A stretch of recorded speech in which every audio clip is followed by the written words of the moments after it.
Hello friends, this is Sonu. Welcome to global MCQ 2.0। I hope आप सभी स्वस्थ होंगे, मस्त होंगे, जबरदस्त होंगे। तो आइए दोस्तों डायरेक्ट और हम लोग मुद्दों की बात करते हैं कि मुद्दा क्या है। आखिर मुद्दा यह है कि बीएसएससी इंटर जो है कि प्रवेश परीक्षा में पूछे जाने वाले जो महत्वपूर्ण प्रश्न है दोस्तों, इसमें जो है कि प्रैक्टिस सेट भी मैं करा रहा हूं। तो आइए सवाल नंबर 1 की ओर बढ़ते हैं। देखिए सवाल नंबर 1 क्या कहता है। कहता है कि एक ऑक्सी हीमोग्लोबिन के संतृप्त अणु में ऑक्सीजन के अणुओं की संख्या कितनी होती है। अब इसको समझने से पहले आप समझिए कि ऑक्सी हीमोग्लोबिन जो है दोस्तों ये क्या है। तो ध्यान दीजिए कि ऑक्सी हीमोग्लोबिन के अगर आपको जो है ना कि फार्मूला पता रहेगा दोस्तों, अगर आपको इसका फार्मूला पता है आप फटाफट से इसका बता देंगे। तो ध्यान दीजिए कि ऑक्सी हीमोग्लोबिन का फार्मूला होता है दोस्तों HbO2 होल 4। ये होता है दोस्तों ऑक्सी हीमोग्लोबिन का फार्मूला। तो आप इसे याद रख लीजिए, आप इसे लिख लीजिए कि ऑक्सी हीमोग्लोबिन का जो फार्मूला होता है HbO2 होल 4 होता है दोस्तों। अब यहां से सवाल ये पूछा है कि संतृप्त अणु में ऑक्सीजन के अणुओं की संख्या कितनी होती है दोस्तों। तो ध्यान दीजिए अणु जो होता है ना दोस्तों वो छोटे छोटे परमाणुओं से मिलकर के बने होते हैं। अणु किससे बनते हैं दोस्तों? परमाणुओं से मिलकर के बने होते हैं। अर्थात हम कहेंगे कि अगर यहां पर पूछता ना कि ऑक्सीजन के परमाणु कितने से मिलकर के बने होते हैं तो हम कहते हैं कि 4 दूना का 8 हो जाता दोस्तों। लेकिन ये केवल यहां पर पूछा है कि कितने अणु से मिलकर के बने होते हैं। तो देखिए यहां पर ऑक्सीजन के जो है कि 2 परमाणु है, ऑक्सीजन के 2 परमाणु मिलकर के एक अणु का निर्माण हुआ दोस्तों, और उसका 4 है तो 4 से मल्टीप्लाई करेंगे। अर्थात हम कहेंगे कि ऑक्सी हीमोग्लोबिन के अंदर संतृप्त अणु में ऑक्सीजन की जो अणुओं की संख्या है दोस्तों 4 है। कितनी है? 4 है। तो इसका तो सटीक आंसर हमने जान लिया, लेकिन आइए समझ लीजिए कि आखिर ऑक्सी हीमोग्लोबिन बनता कैसे है। तो ध्यान दीजिए दोस्तों, सबसे पहले आप समझिए हीमोग्लोबिन को।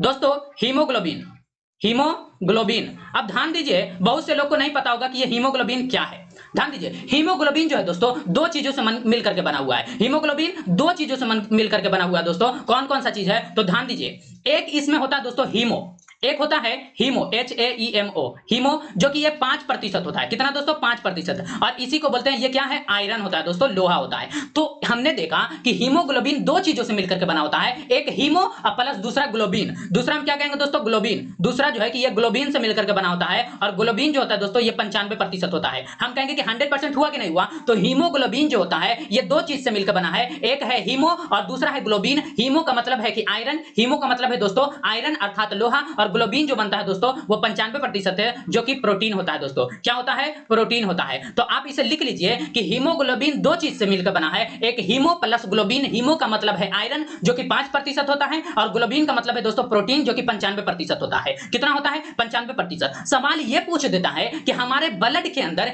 1 ग्राम जो ब्लड होता है दोस्तों, आप इसे भी लिख लीजिएगा कि 1 ग्राम ब्लड जो होता है ना, 1 ग्राम ब्लड, यानी हम कहेंगे कि हमारे ब्लड के अंदर 1 ग्राम जो हीमोग्लोबिन होता है वो 1.3 ml, यानी हम कहेंगे इसी में लिखेंगे कि 1 ग्राम जो हीमोग्लोबिन होगा दोस्तों वो 1.3 ml जो है किसको ढो सकता है? O2 ऑक्सीजन को ढो सकता है। तो आप इसे याद रख लीजिए, लिख लीजिए, बहुत ही महत्वपूर्ण फैक्ट है दोस्तों, स्टार मारिएगा ऐसा सवाल में। क्या कहता है? कहता है कि 1 ग्राम हीमोग्लोबिन, हमारे ब्लड के अंदर जो हीमोग्लोबिन है दोस्तों वो 1 ग्राम हीमोग्लोबिन जो है वो जो है कि कितना ऑक्सीजन ढो सकता है? 1.3 ml ऑक्सीजन को ले जा सकता है, ले आ सकता है। बात करते हैं दोस्तों हीमो अर्थात 5% आयरन के बारे में। तो ध्यान दीजिए कि हीमोग्लोबिन 2 चीज से बना है, एक आयरन है और दूसरा है दोस्तों ग्लोबिन जिसमें 95% प्रोटीन होता है दोस्तों, 95 प्रोटीन। आ जाइए, तो आई होप आप सवाल नंबर 1 को समझ गए होंगे दोस्तों। आ जाइए 2 नंबर सवाल की ओर बढ़ते हैं। मिटा दूं? आ जाइए दोस्तों, ऑक्सी हीमोग्लोबिन का फॉर्मूला रट जाइए, HbO2 होल 4। ये भी याद रख लीजिए कि 1 ग्राम हीमोग्लोबिन जो होता है दोस्तों वो कितना ऑक्सीजन को ले जा सकता है? वो 1.3 ml ऑक्सीजन को ले जा सकता है। फिलहाल आ जाइए 2 नंबर सवाल की ओर। और 2 नंबर सवाल क्या कहता है? कहता है कि निम्नलिखित में कौन सा कथन दोस्तों सही है पूछा है। अब हम अगर गलत को छाड़ दूं तो सही पता चल जाएगा कि नहीं? बिल्कुल दोस्तों। कहता है कि पौधों की पत्तियों पर अम्ल वर्षा गिरने से प्रकाश संश्लेषण की क्रिया मंद पड़ जाती है, अर्थात धीमा पड़ जाती है। बिल्कुल सत्य है दोस्तों कि जब पौधों की पत्तियों पर अगर अम्ल वर्षा अगर गिरता है दोस्तों तो अम्ल वर्षा के गिरने से प्रकाश संश्लेषण अर्थात फोटोसिंथेसिस मंद पड़ जाती है दोस्तों, मंद पड़ जाती है, स्लो हो जाती है। यह कथन सत्य है। हम कहेंगे पहला सत्य है। इसने पूछा कि कौन सा सत्य है, तो पहला तो सत्य है। दूसरा कहता है कि लाइकेन को अम्ल वर्षा का संकेतक माना जाता है। बिल्कुल दोस्तों, अम्ल वर्षा का सवाल ये पूछता है, एकदम खड़े पूछ देगा कि बताइए कि अम्ल वर्षा का सूचक किसे कहा जाता है? लाइकेन। रट जाइए दोस्तों कि अम्ल वर्षा का सूचक लाइकेन है। अम्ल वर्षा का सूचक क्या है? लाइकेन है। तो अम्ल वर्षा का सूचक यानी अर्थात संकेतक किसे माना जाता है? तो लाइकेन को माना जाता है। यह भी 2 नंबर भी सत्य है दोस्तों। आइए 3 को चेक करते हैं। कहता है कि अम्लीय वर्षा के कारण ताजमहल के संगमरमरों पर हानिकारक प्रभाव पड़ रहा है। बिल्कुल दोस्तों, जब अम्लीय वर्षा होता है दोस्तों, तो ताजमहल के जो संगमरमर है दोस्तों, जो सफेद कलर के हैं, वो पीला पड़ रहा है दोस्तों, पीला पड़ रहा है। तो याद रखेंगे कि अम्लीय वर्षा के कारण ताजमहल के संगमरमर पीले पड़ रहे हैं। पौधे की पत्तियों पर अगर अम्ल वर्षा गिरता है, फोटोसिंथेसिस की क्रिया मंद पड़ जाती है, और लाइकेन जो है कि अम्ल वर्षा का सूचक है दोस्तों, संकेतक है। अर्थात हम कहेंगे कि 1 नंबर, 2 नंबर, 3 नंबर तीनों सत्य है। अर्थात कहेंगे कि सभी सत्य है दोस्तों। फिलहाल इतना ही। आइए 3 नंबर सवाल आ जाइए। 3 नंबर ध्यान दीजिएगा। 3 नंबर कहता है कि जब प्रकाश दोस्तों एक माध्यम से जो है कि दूसरे माध्यम में जाता है। अब जो है कि प्रकाश को हमने क्या किया कि एक माध्यम से दूसरे माध्यम में भेजते हैं दोस्तों। अब एक माध्यम से दूसरे माध्यम में भेजते हैं, तब कहता है कि अपवर्तन होता है। बिल्कुल सत्य है कि जब प्रकाश एक माध्यम से दूसरे माध्यम में दोस्तों जाता है तो अपवर्तन होता है, कहीं परिवर्तन भी होता है। तो सवाल को यहां पर अपवर्तन से पूछा है। कहता है कि प्रकाश के चाल में परिवर्तन के कारण। बिल्कुल दोस्तों, अगर प्रकाश के चाल में परिवर्तन हो रहा है, प्रकाश के चाल में परिवर्तन हो रहा है, कहेंगे अपवर्तन होगा। चाल में परिवर्तन, अपवर्तन होगा। और चाल में अगर परिवर्तन नहीं हुआ दोस्तों, समझ लीजिए कि वो रिफ्लेक्शन है दोस्तों, रिफ्रैक्शन नहीं। रिफ्रैक्शन का मतलब अपवर्तन और रिफ्लेक्शन का मतलब दोस्तों परावर्तन होता है। तो जब प्रकाश एक माध्यम से, कल भी एक सवाल था दोस्तों इससे रिलेटेड कि प्रकाश एक माध्यम से दूसरे माध्यम में जाता है तो उसकी चाल जो होती है दोस्तों बढ़ जाती है। क्या होती है? बढ़ जाती है। तो जब प्रकाश एक माध्यम से दूसरे माध्यम में जाता है दोस्तों, तब अपवर्तन होता है, और अपवर्तन होने पर प्रकाश के चाल में परिवर्तन के कारण ही अपवर्तन होता है। तो इसका सटीक आंसर कहेंगे दोस्तों ऑप्शन नंबर 1। आ जाइए 4 नंबर सवाल की ओर दोस्तों, और 4 नंबर सवाल देखते हैं आखिर क्या कह रहा है। आ जाइए। कहता है कि निम्नलिखित कथनों पर विचार कीजिए। दोस्तों विचार करने के लिए कह रहा है। अब विचार क्या करना है, आइए कर लेते हैं। कहता है कि पुरुष नसबंदी को वैस्कोटॉमी कहा जाता है। बिल्कुल सत्य है दोस्तों, पुरुष नसबंदी को वैस्कोटॉमी कहा जाता है। ध्यान दीजिएगा कि पुरुष के जो होता है उसमें से एक नस होता है दोस्तों, उस नस को काट करके उसे धागे से बांध दिया जाता है दोस्तों, उसी को पुरुष नसबंदी कहा जाता है, अर्थात वैस्कोटॉमी कहा जाता है। जिसमें पुरुष के एक शुक्रवाहिका होता है दोस्तों, और शुक्रवाहिका को काट करके उसे धागे से बांध दिया जाता है, उसे ही पुरुष नसबंदी कहते हैं। यानी कि पहला नंबर सत्य है दोस्तों, पहला नंबर सत्य है। आ जाइए सेकंड नंबर कहता है कि स्त्री नसबंदी को ट्यूबेकोटॉमी कहा जाता है। बिल्कुल सत्य है, स्त्री नसबंदी को ट्यूबेकोटॉमी कहा जाता है, और दोस्तों पुरुष नसबंदी को वैस्कोटॉमी कहा जाता है। कहता है कि जिसमें फेलोपियन ट्यूब, दोस्तों बिल्कुल सत्य है, फेलोपियन नली या फेलोपियन ट्यूब को काट करके धागे से बांध दिया जाता है, और उसे ही स्त्री नसबंदी अर्थात ट्यूबोकोटॉमी कहा जाता है दोस्तों। हम कहेंगे कि 1 नंबर और 2 नंबर दोनों कथन सत्य है। अर्थात कहता है कि उपर्युक्त में से बताइए कि कौन सा या कौन से कथन सही है अथवा है दोस्तों। तो कहता है कि 1 और 2 दोनों, कहेंगे कि 1 और 2 दोनों कथन सत्य है दोस्तों। फिलहाल आगे बढ़ते हैं। आ जाइए 5 नंबर सवाल दोस्तों, आ जाइए।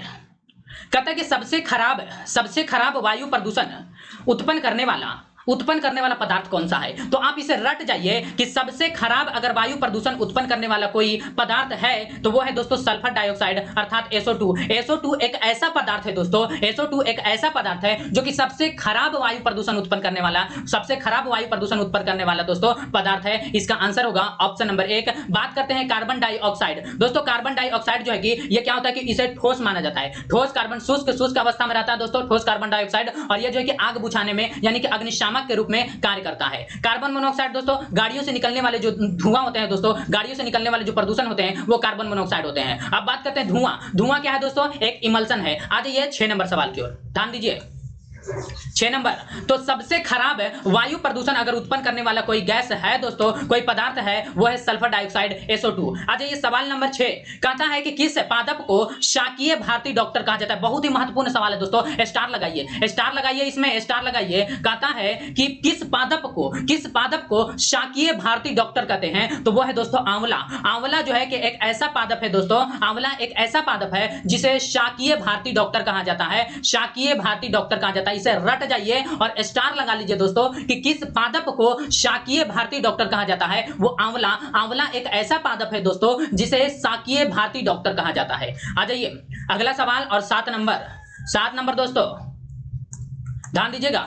7 नंबर कोशिका के संदर्भ में दोस्तों, कोशिका के संदर्भ में निम्न में कौन सा एक कथन सही नहीं है, अर्थात हम कहेंगे दोस्तों कि गलत है। कौन सा कथन है जो गलत है, आइए चेक कर लेते हैं। पहला कहता है कि कोशिका जीवों के शरीर के आधारभूत संरचनात्मक तथा क्रियात्मक इकाई है। बिल्कुल सत्य है दोस्तों कि कोशिका सजीवों के शरीर के आधारभूत संरचनात्मक एवं क्रियात्मक इकाई है, सत्य है। दूसरा, कोशिका केवल कार्बनिक पदार्थ से निर्मित होता है। यह तो गलत बात है दोस्तों कि कोशिका जो होते हैं ये केवल कार्बनिक ही नहीं बल्कि अकार्बनिक पदार्थ से भी निर्मित होते हैं। तो रट जाइए कि कोशिका केवल कार्बनिक पदार्थ से ही निर्मित नहीं बल्कि अकार्बनिक पदार्थ से भी निर्मित होते हैं। तो 2 नंबर स्टेटमेंट गलत है और गलत ही हमसे पूछा दोस्तों, लेकिन संतुष्टि के लिए सी और डी को भी चेक कर लेते हैं। कहता है कि सभी सजीवों की कोशिका एक समान नहीं होती। बिल्कुल सत्य है कि सभी सजीवों की कोशिका एक समान नहीं होती है, सबका डिफरेंस अलग अलग होता है दोस्तों। आ जाइए, जैसे चूहा है उसका अलग होगा, मुर्गी है उसका अलग होगा, मानव है उसका अलग होगा, कुत्ता है उसकी कोशिकाएं अलग होगी दोस्तों। आ जाइए डी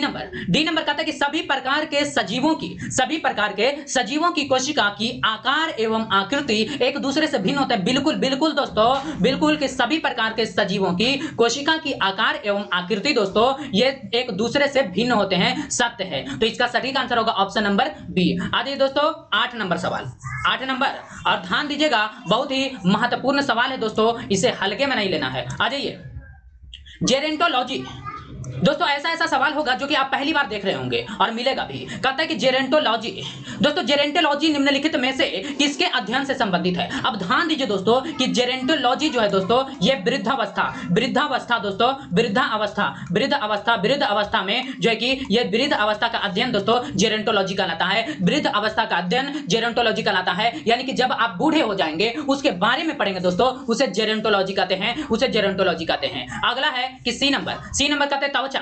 दोस्तों त्वचा का अध्ययन जो है डर्मेटोलॉजी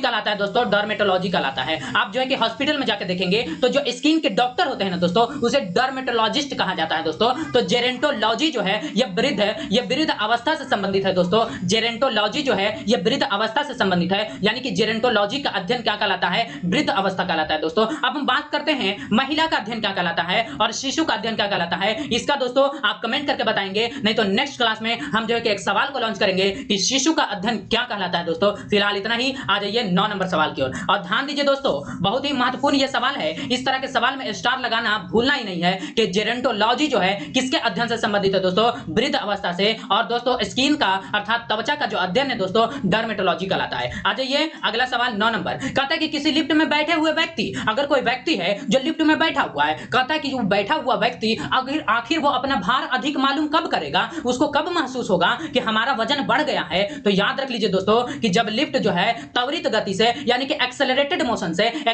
मोशन से ऊपर की ओर जा रही हो, जब लिफ्ट जो है कि त्वरित गति से ऊपर की ओर जा रही हो दोस्तों, तब हम कहेंगे कि वह व्यक्ति जो है इस लिफ्ट में बैठा हुआ जो व्यक्ति है दोस्तों वो अपना भार अधिक मालूम करेगा। तो जब आप लिफ्ट में बैठे रहेंगे और जो है कि लिफ्ट एक्सेलरेटेड मोशन के साथ ऊपर की ओर जाएगी, आपको लगेगा हमारा वजन बढ़ चुका है। अगर लिफ्ट एक्सेलरेटेड मोशन के साथ नीचे आएगी, आपको लगेगा हमारा वजन घट रहा है दोस्तों। फिलहाल इतना ही। आ जाइए अगला सवाल, और दोस्तों 10 नंबर सवाल दोस्तों। आ जाइए 10 नंबर देखते हैं क्या कहता है, ध्यान दीजिएगा। निम्नलिखित कथनों पर विचार करना है दोस्तों। आइए विचार कर लेते हैं। कहता है कि रासायनिक रूप से यानी कि केमिकल बॉन्डिंग, रासायनिक रूप से बंधित दो या अधिक परमाणुओं का एक विद्युत उदासीन समूह अणु कहलाता है। बिल्कुल सत्य है दोस्तों, आप इसे रट जाइए कि रासायनिक रूप से बंधित 2 या अधिक परमाणुओं का एक विद्युत उदासीन समूह अणु कहलाता है, सत्य है। तो रासायनिक समूह से यानी कि रासायनिक रूप से संबंधित या बंधित 2 या अधिक परमाणुओं का एक विद्युत उदासीन समूह अणु कहलाता है। अर्थात हम ये भी पहले से भी जानते हैं दोस्तों कि दो परमाणुओं के मेल से जो बनते हैं दोस्तों वो अणु कहलाता है। पिछले सवाल में भी हम जो है कि लॉन्च किए हैं, सवाल नंबर 1 में जो है कि डिस्कशन किए हैं अणु के बारे में। आ जाइए दोस्तों 2 नंबर कहता है कि किसी तत्व के अणु सदृश परमाणु के बने होते हैं। बिल्कुल सत्य है दोस्तों कि जो किसी तत्व के अणु होते हैं वो सदृश परमाणु के बने होते हैं। किसी तत्व के अणु सदृश परमाणु के बने होते हैं, सत्य है। 3 नंबर स्टेटमेंट कहता है कि किसी यौगिक के अणु में विभिन्न तत्वों के 2 या अधिक परमाणु रहते हैं। बिल्कुल सत्य है दोस्तों। आप किसी भी यौगिक को ले लीजिए और उसके यौगिक के अणु में देखोगे तो विभिन्न तत्वों के यानी कि 2 अलग-अलग तत्व होते हैं दोस्तों, और 2 अलग-अलग तत्व के अणु जो कि यौगिक में भाग लेते हैं और तत्वों के 2 या अधिक परमाणु रहते हैं। बिल्कुल सत्य है, यह भी सत्य है दोस्तों। हम कहेंगे कि 1 नंबर, 2 नंबर, 3 नंबर तीनों सत्य है, अर्थात कहेंगे 1, 2 और 3 उपर्युक्त में से 1, 2, 3 और सही है दोस्तों। आ जाइए दोस्तों 11 नंबर सवाल, और ध्यान दीजिएगा 11 नंबर सवाल क्या कहता है दोस्तों। आ जाइए, कहता है कि तीसरी पीढ़ी, दोस्तों तीसरी पीढ़ी की बात यहां कर रहा है। हम आपको पहली पीढ़ी, दूसरी पीढ़ी, तीसरी पीढ़ी, चौथी पीढ़ी सभी को समझा देते हैं, तो आप ध्यान से समझने की कोशिश कीजिए। पहली पीढ़ी कब हुआ, दूसरी पीढ़ी कब हुआ, पहली पीढ़ी में कौन था, दूसरी पीढ़ी में कौन था, तीसरी पीढ़ी कब हुआ, तीसरी पीढ़ी में कौन था, चौथी पीढ़ी कब हुआ, चौथी पीढ़ी में कब। तो ध्यान दीजिए, कहता है कि तीसरी पीढ़ी की भारतीय उपग्रह प्रक्षेपण यान पीएसएलवी का पहला सफल प्रक्षेपण किस वर्ष किया गया। तो आप तो इसे रट जाइए कि तीसरी पीढ़ी की भारतीय उपग्रह प्रक्षेपण यान अर्थात पीएसएलवी जो है दोस्तों, उसका पहला सफल प्रक्षेपण जो है वो 1994 में 1994। अब ध्यान दीजिए कि पहली पीढ़ी दोस्तों, पहली पीढ़ी जो हुआ था दोस्तों, पहली पीढ़ी, अब रट जाइए कि पहली पीढ़ी जो था इसमें था एसएलवी।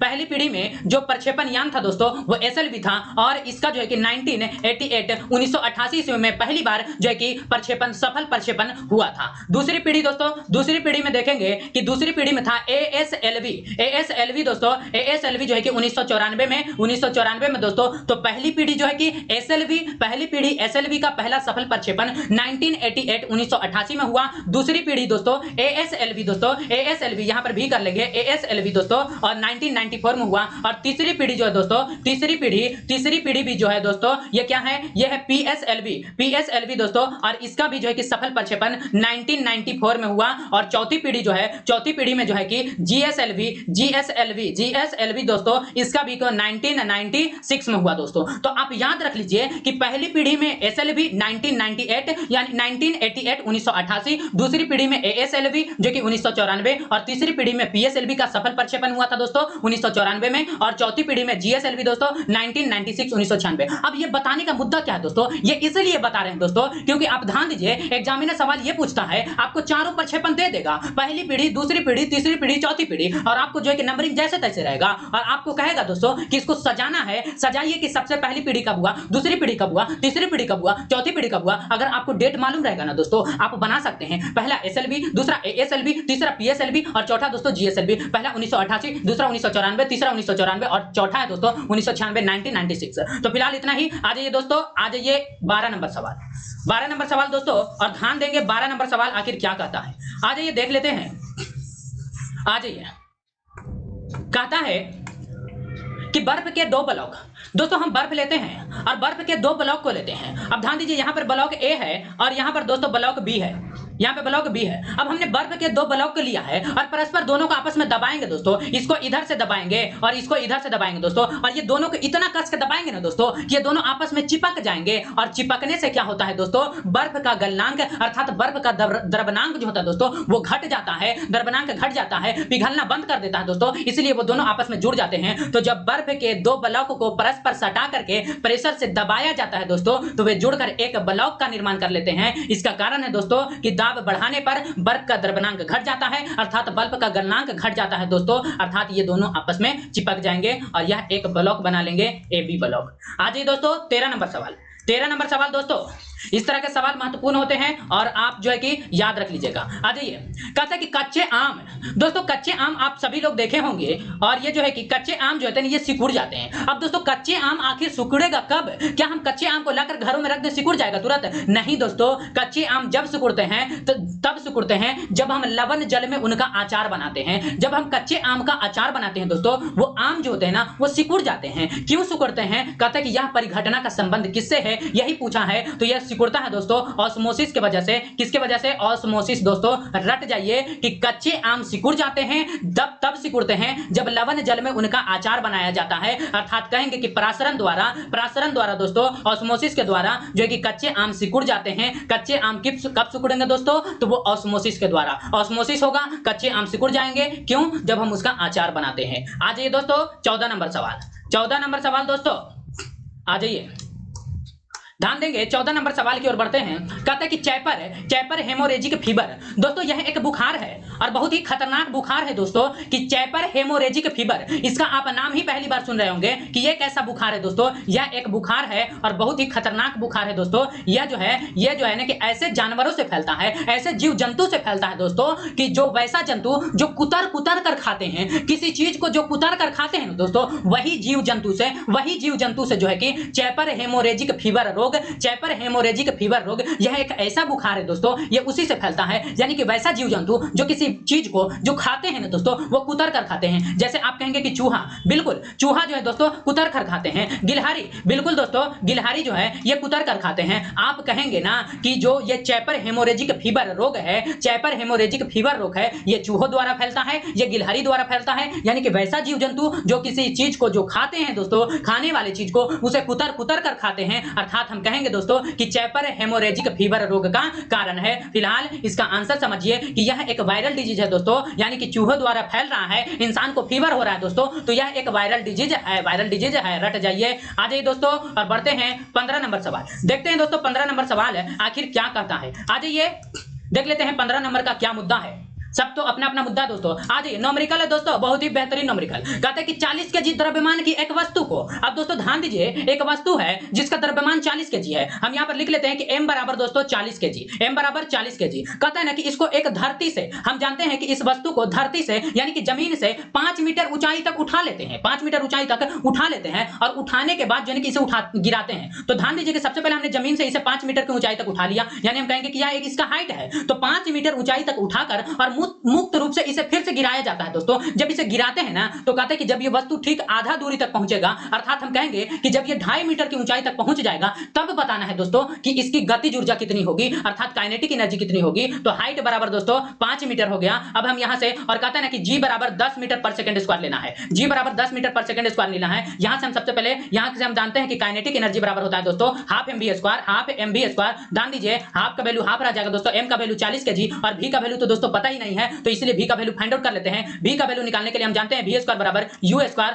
प्लस 2gh होगा दोस्तों। अब ध्यान दीजिए v स्क्वायर का वैल्यू निकालना है, u का वैल्यू इनिशियल वेलोसिटी। जब ये वस्तु जो है कि जब ये वस्तु रुका हुआ था दोस्तों, तो इसका इनिशियल वेलोसिटी 0 थी दोस्तों, प्लस 2 है इनटू दोस्तों g का वैल्यू 10 लेना है और h का वैल्यू 5 लेना है। इसे मल्टीप्लाई करेंगे 100 होगा दोस्तों, यानी v स्क्वायर की वैल्यू कितनी आ गई 100। v स्क्वायर की वैल्यू कितनी आ गई दोस्तों 100 आ गई। तो अब हम इसे निकाल लेते हैं कि v का वैल्यू हो जाएगा दोस्तों v बराबर 10, v बराबर कितना होगा दोस्तों 10 हो जाएगा। अब यहां पर हम इसका वैल्यू रख देते हैं कि 10 का स्क्वायर हो जाएगा दोस्तों। अब इससे अगर हम काटते हैं दोस्तों तो ये कट जाता है, एक 10 कटेगा दोस्तों, यहां पर 10 गुने 10 कर देते हैं। ये 2 को हटा लीजिए, ये 2 को हटा लीजिए।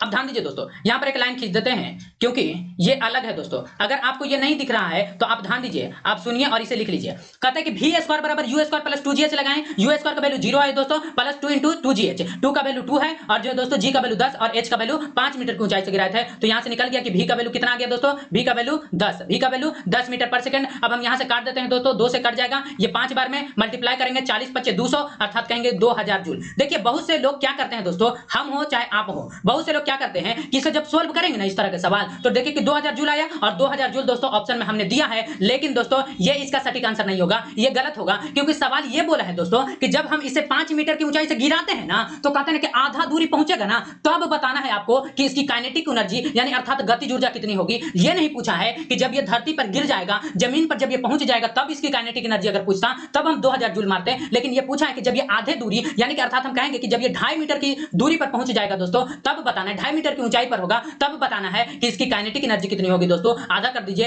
1000 जूल इसका सटीक आंसर होगा, 1000 जूल, 1000 जूल। आ जाइए दोस्तों और 16 नंबर सवाल, बहुत ही बेहतरीन न्यूमेरिकल था ये दोस्तों, क्योंकि ऐसा न्यूमेरिकल जो है कि बहुत से बच्चे 2000 मार देंगे इसका आंसर। आ जाइए दोस्तों, आ जाइए 16 नंबर कहता है कि निम्नलिखित में से कौन सा तत्व पौधे के लिए सूक्ष्म पोषक नहीं है। दोस्तों इसे तो रट जाइए तो ही बेहतर होगा कि मैग्नीशियम जो है, मैग्नीशियम यह एक ऐसा सूक्ष्म पोषक है दोस्तों जो कि पौधे के लिए यह सूक्ष्म पोषक है ही नहीं। मैग्नीशियम एक ऐसा पोषक तत्व है जो कि ये पौधों के लिए है नहीं। पौधों के लिए लोहा की जरूरत है, आयरन की जरूरत है, मोलिब्डेनम की जरूरत है, मैग्नीज की जरूरत है दोस्तों। लेकिन मैग्नीशियम जो है यह एक ऐसा पौधे के लिए ऐसा तत्व है दोस्तों जो कि पौधे के लिए सूक्ष्म पोषक है ही नहीं, पौधे के लिए सूक्ष्म पोषक है ही नहीं। अब आप कहेंगे कि इसे कैसे याद रखेंगे, तो ध्यान दीजिए दोस्तों, पौधों को कुल 17 प्रकार के पोषक तत्व की जरूरत होती है। पौधा को कितने 17 प्रकार के पोषक तत्वों की जरूरत होती है। कुछ इसमें से मैक्रो होते हैं, कुछ माइक्रो होते हैं, यानी कि एक छोटे सूक्ष्म पोषक होते हैं और एक होते हैं दोस्तों जो कि बड़े होते हैं दोस्तों। एक माइक्रो, दूसरा मैक्रो होते हैं। अब माइक्रो कौन होता है, मैक्रो कौन होते हैं दोस्तों, इसके लिए हम फिलहाल इतना ही समझिए। हम सवाल को लॉन्च करेंगे और उसमें आपसे जो है कि सवाल बनेगा दोस्तों कि जो है कि पौधों को जो 17 प्रकार के पोषक तत्व चाहिए, यानी कि बड़ा वाले मैक्रो किसको चाहिए और जो है कि माइक्रो किसको चाहिए, इसको समझेंगे। फिलहाल इतना ही। आ जाइए 17 नंबर सवाल। इतना आप रट जाइए कि 17 प्रकार के पोषक तत्व की जरूरत पड़ती है। आ जाइए दोस्तों, विद्युत चुंबक कहता है कि विद्युत चुंबक जो होते हैं वो नर्म लोहे के क्यों बनाए जाते हैं। विद्युत चुंबक जो होते हैं, विद्युत चुंबक जो होते हैं दोस्तों वो नर्म ही लोहे के क्यों बनाए जाते हैं, क्योंकि विद्युत चुंबक इसलिए नर्म लोहे के बनाए जाते हैं क्योंकि अधिक चुंबकीय प्रवृत्ति तथा कम धारण क्षमता के कारण, अधिक चुंबकीय प्रवृत्ति तथा कम धारण क्षमता के कारण दोस्तों, कम धारण क्षमता के कारण जो है कि विद्युत चुंबक को नर्म लोहे के बनाए जाते हैं। तो आप इसे रट जाइए कि विद्युत चुंबक नर्म लोहे के क्यों बनाए जाते हैं, क्योंकि नर्म लोहे को इसलिए बनाए जाते हैं अधिक चुंबकीय प्रवृत्ति के कारण तथा कम धारण क्षमता के कारण। आ जाइए दोस्तों, और 18 नंबर सवाल, 18 नंबर ध्यान देंगे। आ जाइए, कहता है कि मेंडल का आनुवंशिकता का सिद्धांत किस पर आधारित है। अब मेंडल साहब जो है, मेंडल का आनुवंशिकता का सिद्धांत जो है ना कि ये किस पर आधारित है, तो मेंडल का आनुवंशिकता का सिद्धांत, मेंडल साहब जो थे इन्होंने मटर के पौधे पर इन्होंने जो है कि जांच किया था। मटर का पौधा लिया था और जो है कि नाटा था जिसको बोना कहते हैं, और एक लंबा लिया था, इसको जो है कि इन्होंने क्या किया था, फर्टिलाइजेशन करा करके देखा था इन्होंने। तो याद रख लीजिए कि मेंडल का आनुवंशिकता का जो सिद्धांत है दोस्तों वो लैंगिक जनन से है। किससे है, लैंगिक जनन से है। तो मेंडल का आनुवंशिकता का जो सिद्धांत है ये किस पर आधारित है, लैंगिक जनन, लैंगिक जनन। मेंडल का आनुवंशिकता का सिद्धांत किस पर आधारित है, लैंगिक जनन। फिलहाल इतना ही। आ जाइए आज का सेकंड लास्ट सवाल और देखते हैं दोस्तों सेकंड लास्ट सवाल क्या कहता है। आ जाइए, कहता है कि हेलमेट, दोस्तों यहां पर जो हेलमेट है ना, ये नहीं समझना है कि हेलमेट जो बाइक चलाने वाला व्यक्ति जो हेलमेट लगाता है ये वो हेलमेट है, ये वो हेलमेट नहीं है दोस्तों। आप ध्यान दीजिए कि ये कौन सा हेलमेट है। तो कहता है कि हेलमेट चट्टान है दोस्तों। हेलमेट चट्टानों को तोड़ने वाला यंत्र आदि किस इस्पात से बनाए जाते हैं। तो आप इसे रट जाइए कि जो हेलमेट चट्टान को तोड़ने वाला जो यंत्र है दोस्तों उसको किस इस्पात से बनाए जाते हैं। तो आप रट जाइए कि इसे मैग्नीज इस्पात से बनाए जाते हैं, मैग्नीज इस्पात से बनाए जाते हैं दोस्तों। अब हम बात करते हैं कि ये सिलिका इस्पात क्या है दोस्तों। तो जो ट्रांसफार्मर जो होते हैं, ट्रांसफार्मर जो घर के बाहर लगे होते हैं जिससे हमारे घरों में 220 वोल्ट एसी आती है दोस्तों, तो आप हम यहां लिखेंगे कि ट्रांसफार्मर दोस्तों, ट्रांसफार्मर जो है दोस्तों ये जो है कि सिलिका इस्पात से बनाए जाते हैं। ट्रांसफार्मर जो बनाए जाते हैं ये सिलिका इस्पात से बनाए जाते हैं। अब हम बात करते हैं जंगरोधी इस्पात। दोस्तों जंगरोधी इस्पात के लिए हम एक सवाल को लॉन्च करेंगे। अब इसको समझ लीजिए कि कोबाल्ट इस्पात क्या है दोस्तों, कोबाल्ट इस्पात क्या है और जंगरोधी इस्पात क्या है, इसके लिए हम सवाल को लॉन्च करेंगे। फिलहाल ये दो ऑप्शन को याद रखिए कि हेलमेट चट्टान को तोड़ने वाले यंत्र। देखिए बहुत से लोग यहां पर हेलमेट देखते हैं ना तो समझ जाते हैं कि जो हम बाइक चलाते हैं वही हेलमेट। दोस्तों यहां पर ये वो हेलमेट नहीं है, ये हेलमेट ऐसा हेलमेट है दोस्तों जो चट्टानों को तोड़ने वाला यंत्र आदि किस इस्पात से बनाए जाते हैं, मैग्नीज इस्पात, मैग्नीज इस्पात। आ जाइए दोस्तों, और अगला सवाल है कुछ इस प्रकार से, और आज का लास्ट सवाल है दोस्तों, देखते हैं कैसा सवाल है। आ जाइए और ध्यान दीजिए 20 नंबर सवाल की ओर। 20 नंबर सवाल कहता है कि भारतीय नस्ल, दोस्तों भारतीय नस्ल से संबंधित है। भारतीय नस्ल साहिवाल तथा स्विट्जरलैंड की नस्ल ब्राउन स्विस। अब ध्यान दीजिए कि भारतीय नस्ल साहिवाल ये क्या है दोस्तों, ये गाय है। भारत की गाय है साहिवाल और जो है कि स्विट्जरलैंड की गाय है दोस्तों ब्राउन स्विस गाय है। अब कहता है कि दोनों से विकसित की गई, यानी कहता है कि जब हम साहिवाल का फर्टिलाइजेशन, साहिवाल को जो है कि क्रॉस कराते हैं, साहिवाल को हम क्रॉस कराते हैं, किससे क्रॉस कराते हैं दोस्तों, तो स्विट्जरलैंड की एक गाय है जिसका नाम है ब्राउन स्विस। जब हम साहिवाल का क्रॉस कराते हैं ब्राउन स्विस से दोस्तों, तो इसमें क्या होता है, आप इसे रट जाइए, इसमें क्या होता है कि ये करन स्विस बनता है। ये क्या बनता है दोस्तों, करन स्विस, और ये इंडियन में है दोस्तों, ये दूध देती है। तो आप याद रख लीजिए दोस्तों कि ये करन स्विस दोस्तों, करन स्विस जो है दोस्तों जब साहिवाल को ब्राउन स्विस से जो है कि क्रॉस कराते हैं दोस्तों, ये करन स्विस बनता है। क्या बनता है, करन स्विस बनता है। बात करते हैं थारपारकर। दोस्तों थारपारकर जो है ये भारत की गाय की नस्ल है दोस्तों। थारपारकर जो है इसके बड़े बड़े सींग होते हैं थारपारकर की। देखिए मैं गाय की नाम कुछ बता दे रहा हूं, आप अगर याद करना चाहते हैं या लिखना चाहते हैं तो लिख लीजिए। Sahiwal, Jersey, Lal Sindhi, Hariana, Amritmal, Krishnavali, Gir, Holstein Friesian, Brown Swiss, Kankrej, Deoni, Punganur, Tharparkar, Red Dane, Alambadi, Nagori, Nimari, Khillari, Jawari, Gangatri, dengue, Rathi. तो दोस्तों ये है भारतीय नस्ल, ये है दोस्तों भारतीय नस्ल की गाय है दोस्तों। लेकिन यहां पर सवाल पूछा है कि भारतीय नस्ल साहीवाल और जो कि स्विट्जरलैंड की नस्ल की गाय है ब्राउन स्विस, जब ये दोनों को फर्टिलाइज कराएंगे, आपस में क्रॉस कराएंगे, तो क्रॉस कराने के बाद जो इससे गाय इससे जो बच्चा उत्पन्न होगा दोस्तों, तो उस बच्चे में क्या होगा, वो करण स्विस कहलाता है। तो साहीवाल और ब्राउन स्विस को जब हम क्रॉस कराते हैं तो ये करण स्विस का निर्माण होता है दोस्तों, करण स्विस का। फिलहाल इतना ही, और जो है कि करण फ्राइस के बारे में और फ्रीसीवाल के बारे में और इसके बारे में सवाल को लॉन्च करेंगे। आज के लिए इतना ही दोस्तों, मिलेंगे नेक्स्ट क्लास में, तब तक के लिए जय हिंद दोस्तों।